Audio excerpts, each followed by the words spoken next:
नमस्कार मित्रांनो, युहान ऑनलाईनमध्ये तुम्हा सर्वांचं स्वागत आहे. मित्रांनो, तुमचा पासपोर्ट एक्सपायर झालेला आहे का किंवा थोड्याच दिवसात होणार आहे का?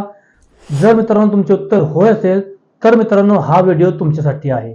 व्हिडिओ शेवटपर्यंत पहा. या व्हिडिओमध्ये मी तुम्हाला पासपोर्ट कशा पद्धतीने रिन्यू करतात ते मी तुम्हाला या व्हिडिओमध्ये दाखवणार आहे. मित्रांनो, घरातून, मोबाईलवरून, लॅपटॉपवरून किंवा पीसीवरून तुम्ही फक्त आणि फक्त 1500 रुपयामध्ये पासपोर्ट कशा पद्धतीने रिन्यू करतात याबद्दल सर्व डिटेल माहिती आपण यामध्ये पाहणार आहोत. तर मित्रांनो, सर्वप्रथम आपल्याला पासपोर्टची ऑफिशियल वेबसाईट ओपन करून घ्यायची आहे. गुगलवरती पासपोर्ट सेवा एवढंच सर्च करायचं आहे. सर्च करून एंटर करायचं आहे. एंटर करताच या ठिकाणी एक नंबरची जी वेबसाईट ओपन होईल किंवा लिंक येईल ती लिंक ओपन करून घ्यायची आहे. लिंक ओपन करताच या ठिकाणी नोटिफिकेशन येईल. हवा असेल तुमच्या माहितीसाठी वाचून घ्या, अन्यथा क्लोज करा. या ठिकाणी मित्रांनो, सर्वप्रथम पासपोर्ट रिन्यू करताय याचा अर्थ तुमचं याच्यावरती पूर्वी रजिस्ट्रेशन झालेलं आहे. जर रजिस्ट्रेशन झालं असेल, त्याचा ID पासवर्ड माहिती असेल तर डायरेक्ट लॉग इन या बटनावरती क्लिक करा. अन्यथा माहिती नसेल तर रजिस्टर या बटनावरती क्लिक करून रजिस्ट्रेशन करून घ्यायचं आहे. तर मित्रांनो, या ठिकाणी रजिस्ट्रेशन करण्यासाठी पासपोर्ट ऑफिस निवडायचं आहे. या ठिकाणी तुमचं जे काही रिजन असेल रिजन वाईज पासपोर्ट ऑफिस निवडायचं आहे. या ठिकाणी तुमचं पूर्ण नाव टाईप करून घ्यायचं आहे. ईमेल ID टाईप करायचा आहे. तुम्हाला तुमचा ईमेल ID तुमचा लॉग इन ID असावा का असं तुम्हाला वाटतं का? होय तर यस करा. यस करता तुमचा ईमेल ID जो असणार आहे तोच तुमचा लॉग इन ID सुद्धा असणार आहे.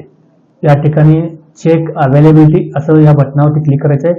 क्लिक करता तुमचा email ID log in ID साठी अवेलेबल आहे का नाही हे समजेल. असल्यास या ठिकाणी तुमचा पासवर्ड तयार करायचा आहे. पासवर्ड तयार करून साइन अप या बटनावरती क्लिक करायचं आहे. या ठिकाणी लॉग इन तुम्ही दोन पद्धतीने करू शकताय. तुम्ही जो पासवर्ड तयार केला होता त्या पासवर्ड वरून लॉग इन करू शकताय, अन्यथा OTP करून सुद्धा तुम्ही लॉग इन करू शकताय. तर या ठिकाणी मी पासवर्ड वरून लॉग इन करतोय. मित्रांनो, लॉग इन केल्यानंतर ज्यांनी यापूर्वी त्याच ID वरून किंवा जुन्या ID वरून लॉग इन केले त्यांचं या ठिकाणी जुनं ॲप्लिकेशन पूर्वीचं ॲप्लिकेशन दाखवतंय. त्याला काहीही करायचं नाही. आपल्याला पासपोर्ट रिन्यू करायचा आहे तर त्यासाठी आपल्याला सर्व्हिस या बटनावरती क्लिक करायचं आहे. क्लिक करताच या ठिकाणी फ्रेश पासपोर्ट और रिइश्यू ऑफ पासपोर्ट या बटनावरती क्लिक करायचं आहे. क्लिक करताच मित्रांनो, तुमचा जो जुना पासपोर्ट आहे तो पासपोर्ट नंबर आणि बर्थ डेट या ठिकाणी टाकून सेंड OTP या बटनावरती क्लिक केलं तर तुमचा जुना जो मोबाईल नंबर रजिस्टर होता किंवा ईमेल रजिस्टर होता त्याच्यावरती OTP येतोय. OTP टाकला तर तुमचा जो जुना डाटा होता तो डाटा जशाच तसा या ठिकाणी ओपन होतोय. ओपन झाले की सर्व माहिती चेक करून नेक्स्ट करून तुम्ही सेव्ह करू शकताय. अदरवाईज जुना डाटा येत नसेल तर तुम्ही या ठिकाणी स्किप फॉर नाव या बटनावरती क्लिक करून नवीन माहिती भरून सुद्धा तुम्ही पासपोर्ट रिन्यू करू शकताय. तर या ठिकाणी तुमचं पासपोर्ट ऑफिस रजिस्ट्रेशनच्या वेळेस जे निवडलं होतं ते बाय डिफॉल्ट येईल. नेक्स्ट या बटनावरती क्लिक करायचं आहे. नवीन पासपोर्ट काढणाऱ्यासाठी फ्रेश पासपोर्ट याच्यावरती क्लिक करायचं आहे. रिन्यू साठी या ठिकाणी रिइश्यू ऑफ पासपोर्ट या बटनावरती क्लिक करायचं आहे. क्लिक करताच या ठिकाणी काही ऑप्शन्स ओपन होतील. तो तुमचा पासपोर्ट एक्सपायर झाला आहे आणि तो 3 वर्षापेक्षा जास्त का झाला असेल तर या ठिकाणी या बटनावरती क्लिक करायचं आहे. Validity expired more than 3 years ago किंवा ज्याचा पासपोर्ट एक्सपायर होण्यास अजून थोडे दिवस बाकी आहेत किंवा 3 वर्ष पूर्ण झालेले नाहीत त्यांनी या बटनावरती क्लिक करायचं आहे. Validity expired within 3 years due to expire. त्यानंतर खाली तुम्हाला तात्काळ अर्जंट असेल तर तात्काळ बटनावरती क्लिक करून माहिती भरा, अन्यथा नॉर्मलसाठी तुम्ही अप्लाय करू शकताय. तुम्हाला पासपोर्ट 60 पेजेस हवा आहे की 36 पेजेस हवा आहे हे तुम्ही इथे चॉईस करू शकताय. 36 पेजेस घेऊन सेव्ह अँड नेक्स्ट या बटनावरती क्लिक करायचं आहे. तुमचं आधार कार्ड, पॅन कार्ड आणि 10वीचं बोर्ड सर्टिफिकेट किंवा शैक्षणिक डॉक्युमेंट जे काही असेल त्याच्यावरती नावाचं स्पेलिंग आणि जन्मतारीख एकसारखी असणं गरजेचं आहे. त्यानुसारच या ठिकाणी माहिती भरायची आहे. जर कोणाचं स्पेलिंग मिस्टेक असेल तर स्पेलिंग मिस्टेक करेक्शन करून नंतरच फॉर्म भरायचा आहे. तर या ठिकाणी सर्वप्रथम तुमचं गिवन नेम या ठिकाणी first name plus middle name म्हणजे तुमचं नाव आणि वडिलांचं नाव या ठिकाणी टाईप करायचं आहे. आणि या ठिकाणी सरनेम टाईप करायचं आहे. या ठिकाणी तुमचं जेंडर निवडायचं आहे. Have you ever been known by other name, तुम्ही दुसऱ्या कोणत्या नावानं ओळखता का, किंवा तुमची डॉक्युमेंट दुसऱ्या कोणत्या नावानं असतील. उदाहरणार्थ लग्न झालेल्या महिलांसाठी लग्ना अगोदरचं नाव असतं तर त्यांनी या ठिकाणी यस करायचं आहे. अदरवाईज बाकीच्यांनी नो हे निवडून पुढील प्रोसेस करायची आहे. Have you ever change your name, तुमच्या नावात काय बदल झाला आहे का, या ठिकाणी नो करायचं आहे. असेल तर यस करून माहिती भरून पुढील प्रोसेस करायची आहे. या ठिकाणी तुमची जन्मतारीख निवडायची आहे. जन्मतारीख निवडून या ठिकाणी तुमचं जन्म ठिकाण टाईप करायचं आहे. या ठिकाणी तुमचं लग्न झालं असेल तर या ठिकाणी मॅरिड करायचं आहे. लग्न झालं नसेल तर सिंगल या बटनावरती क्लिक करायचं आहे. Is your place of birth out of India, तुमचा जन्म भारताबाहेर झाला आहे का, नो करायचं आहे. ज्यांचा जन्म भारताबाहेर झाला आहे त्यांनी यस करून त्याबद्दल माहिती पाहिजे. या ठिकाणी तुमचं राज्य निवडायचं आहे. तुमचा जिल्हा निवडायचा आहे. तुम्ही भारताचं रहिवासी कधीपासून आहात, ऑब्व्हियसली बाय बर्थ, जन्मापासून तुम्ही भारतीय नागरिक आहात त्यामुळे या ठिकाणी बर्थ निवडायचा आहे. या ठिकाणी तुमचा पॅन नंबर असेल तर तो पॅन नंबर या ठिकाणी टाईप करायचा आहे. मतदान कार्ड असेल त्याचा आयडी क्रमांक या ठिकाणी टाईप करायचा आहे. मॅन्डेटरी नाही दिलं तरी चालेल. या ठिकाणी एम्प्लॉयमेंट टाईप, तुम्ही सरकारी नोकरदार आहात का खाजगी नोकरदार आहात, काय करता ते या ठिकाणी तुम्ही निवडायचं आहे. गव्हर्नमेंट सर्व्हंट असाल तर या ठिकाणी गव्हर्नमेंट निवडून तुमच्या गव्हर्नमेंट डिपार्टमेंटची एनओसी घ्यावी लागते. तुम्ही नॉट एम्प्लॉयड, तुम्ही सर्व्हिस करीत असाल तर नॉट एम्प्लॉयड घेऊ शकता. प्रायव्हेट सर्व्हिस असेल तर प्रायव्हेट घेऊ शकता. सेल्फ एम्प्लॉयड, स्वतःचा काही बिझनेस असेल, व्यवसाय असेल तर सेल्फ एम्प्लॉयड घेऊ शकता. विद्यार्थी असाल तर विद्यार्थी असं घेऊ शकता.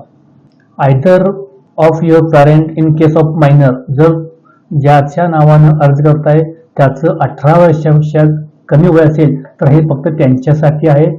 पालक कोणी सरकारी कर्मचारी आहात का असं विचारतंय, येस ऑर नो करायचं आहे. मायनर 18 वर्षाच्या आत असेल तर, आता मी रिन्यू करतो याचा अर्थ मी 18 वर्षाच्या आत 100% नसणारच आहे, तर मी या ठिकाणी नो या बटनावरती क्लिक करणार आहे. या ठिकाणी तुमचं शिक्षण निवडायचं आहे, 10th पास आहे अबाव. तर मित्रांनो महत्वाचं म्हणजे ECR आणि नॉन ECR यामध्ये बऱ्याच लोकांचं कन्फ्युजन असतं. जे उमेदवार 10वी पेक्षा कमी शिक्षण झाले त्यांचा पासपोर्ट ECR मध्ये निघतो, आणि ज्यांचं शिक्षण 10वी पास आणि त्याच्यापेक्षा जास्त झाले त्यांचा पासपोर्ट नॉन ECR यामध्ये निघतो. बाय डिफॉल्ट तुमचं शिक्षण निवडलं या ठिकाणी नॉन ECR मध्ये यस येतं. ज्या उमेदवारांचं 10वी पेक्षा कमी शिक्षण आहे त्यांचं या ठिकाणी बाय डिफॉल्ट नो असं सिलेक्ट होतं. ECR म्हणजे तुमचं शिक्षण कमी झालं आहे किंवा तुम्ही अशिक्षित आहात याचा अर्थ होतो. तर तुम्हाला या ठिकाणी व्हिजिबल डेस्टिनेशन मार्क, तुमच्यावरती कुठलं बॉडी मार्क असेल तर टाईप करा, अन्यथा नाही टाईप केलं तरी चालतील, मॅन्डेटरी नाहीये. आधार नंबर टाईप करून या ठिकाणी सेव्ह आणि नेक्स्ट या बटनावरती क्लिक करायचं आहे. क्लिक करताच या ठिकाणी फॅमिली डिटेल्सची माहिती भरायची आहे. मित्रांनो ज्यांचं जुनं रजिस्ट्रेशन आहे त्यांना ही माहिती डबल भरावी लागत नाही, त्यांची माहिती बाय डिफॉल्ट ही ओपन होईल. तर या ठिकाणी वडिलांचं नाव टाईप करायचं आहे. सर्वप्रथम नाव आणि त्यांच्या वडिलांचं नाव या ठिकाणी टाकायचं आहे आणि आडनाव दुसऱ्या कॉलममध्ये टाईप करायचं आहे. या ठिकाणी आईचं नाव टाईप करायचं आहे. डॉक्युमेंटवरती ज्या पद्धतीने नावं आहेत त्याच पद्धतीने या ठिकाणी स्पेलिंग वगैरे टाईप करायचं आहे. या ठिकाणी आपण मॅरिड केलं असल्यामुळे या ठिकाणी तुमच्या बायकोचं नाव किंवा लेडीज उमेदवार असेल तर नवऱ्याचं नाव या ठिकाणी टाईप करायचं आहे. तर या ठिकाणी सेव्ह आणि नेक्स्ट या बटनावरती क्लिक करायचं आहे. तुमचा जो काही पत्ता आहे तो पत्ता या ठिकाणी टाईप करायचा आहे, त्याची माहिती या ठिकाणी भरायची आहे. Use your present address out of India, तुमचा सध्याचा पत्ता भारताबाहेर आहे का असेल तर यस करा, अन्यथा नो करून तुमचा पत्ता या ठिकाणी टाईप करून सेव्ह करून घ्यायचं आहे. पत्त्यामध्ये मित्रांनो या ठिकाणी तुमचं पोलीस स्टेशन निवडायचं आहे. तुमचं लोकल पोलीस स्टेशन जे काही असेल ते या ठिकाणी चॉईस करायचं आहे, निवडायचं आहे. या ठिकाणी तुमचा मोबाईल नंबर टाईप करायचा आहे. ईमेल ID टाईप करायचा आहे.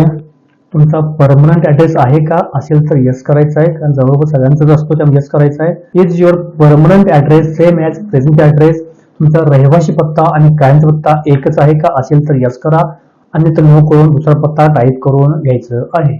पत्त्याची सर्व माहिती भरून झाल्यानंतर या ठिकाणी सेव्ह अँड नेक्स्ट या बटनावरती क्लिक करायचं आहे. तर या ठिकाणी तुमचं काही नोटिफिकेशन येईल, वाचून ओके बटनावरती क्लिक करा. तर मित्रांनो या ठिकाणी तुम्हाला इमर्जन्सी कॉन्टॅक्ट डिटेल्स द्यायचे आहेत. उदाहरणार्थ तुम्ही प्लेननं प्रवास करताय, काही तुमचं दुखापत झाली, हादसा झाला, तर तुमच्या घरच्यांना त्याची बातमी पोहोचवण्यासाठी तुम्हाला त्यांचा एक इमर्जन्सी कॉन्टॅक्ट डिटेल्स द्यायचे आहेत. तुम्ही तुमच्या घरच्यांचा देऊ शकता, तुमचा मित्र परिवार किंवा तुमच्या नातेवाईकांचा कोणाचाही देऊ शकता. नेम अँड ॲड्रेस, नाव आणि त्याचा पत्ता द्यायचा आहे. शिवाय त्याचा मोबाईल नंबर या ठिकाणी द्यायचा आहे. या ठिकाणी इमर्जन्सी कॉन्टॅक्ट डिटेल्स टाईप करून सेव्ह अँड नेक्स्ट या बटनावरती क्लिक करायचं आहे.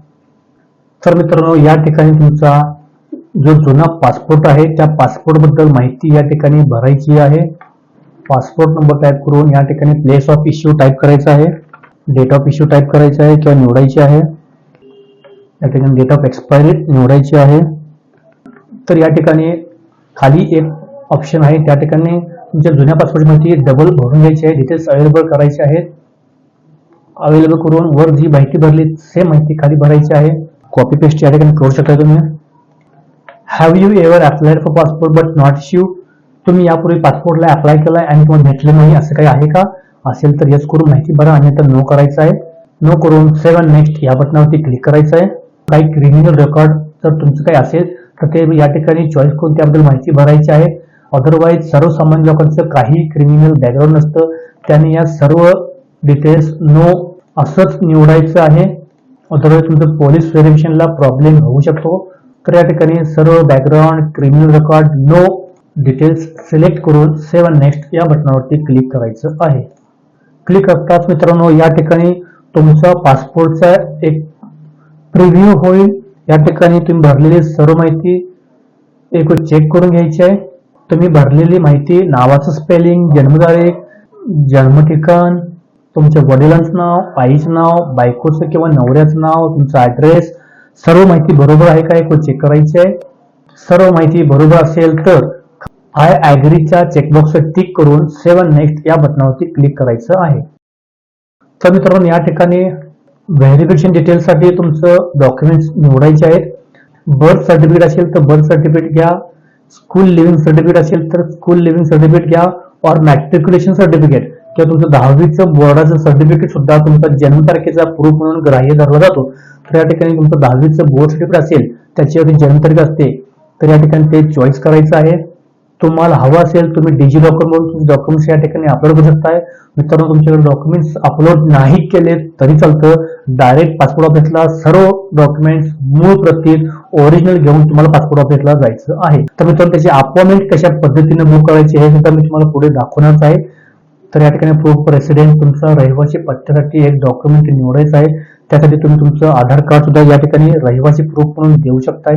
या ठिकाणी नॉन ईसीआर प्रूफ, या ठिकाणी तुम्ही खाली दिलेल्यापैकी कोणतंही एक डॉक्युमेंट तुम्ही नॉन ईसीआर म्हणून तुम्ही चूज करू शकताय. या ठिकाणी आय ॲग्रीचं टिकमार्क लावायचं आहे आणि या ठिकाणी तुम्ही ज्या पत्त्यावरून अप्लाय करताय त्या पत्त्याचं ठिकाण या ठिकाणी टाईप करायचं आहे. तर या ठिकाणी तुमचं ऍप्लिकेशन सेव्ह करून घ्यायचं आहे. सेव्ह केल्यानंतर काही डायलॉग बॉक्स ओपन होतोय, सक्सेसफुली सेव्ह झाल्याची माहिती येईल. या ठिकाणी ओके बटनावरती क्लिक करायचं आहे. ओके करताच मित्रांनो या ठिकाणी तुम्ही केलेलं ऍप्लिकेशन सर्व माहिती बघून घ्यायची. या ठिकाणी प्रिव्ह्यू या बटनावरती क्लिक करायचं आहे.